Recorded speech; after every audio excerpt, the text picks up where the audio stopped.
Telangana cabinet విస్తరణకు ముహూర్తం ఖరారైంది. ఇప్పటికే మంత్రివర్గ విస్తరణకు కాంగ్రెస్ హైకమాండ్ గ్రీన్ సిగ్నల్ ఇచ్చింది. ఏప్రిల్ 3న కొత్త మంత్రులతో ప్రమాణ స్వీకారం చేయించేలా రాష్ట్ర ప్రభుత్వం కసరత్తు చేస్తున్నట్లు సమాచారం.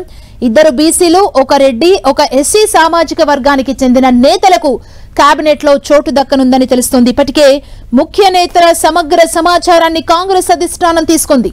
ఖాళీగా ఉన్న 6 బెర్తుల్లో 4 భర్తీ చేయాలని కాంగ్రెస్ అధిష్టానం నిర్ణయం తీసుకుంది. 4 మంత్రి పదవులతో పాటు డిప్యూటీ స్పీకర్, చీఫ్ విప్ పదవులను కూడా భర్తీ చేసేందుకు హైకమాండ్ గ్రీన్ సిగ్నల్ ఇచ్చింది. మంత్రులుగా కోమటిరెడ్డి రాజగోపాల్ రెడ్డి, గడ్డం వివేక్, వాకిటి శ్రీహరిల పేర్లు ఖరారైనట్లు తెలుస్తోంది. డిప్యూటీ స్పీకర్ గా బాలు నాయక్ తో పాటు మంత్రి ఉత్తమ్ సతీమణి పద్మావతిలకు ఛాన్స్ ఉంది. అది శ్రీనివాస్ కి చీఫ్ విప్ గా ప్రమోషన్ ఇవ్వనున్నారు.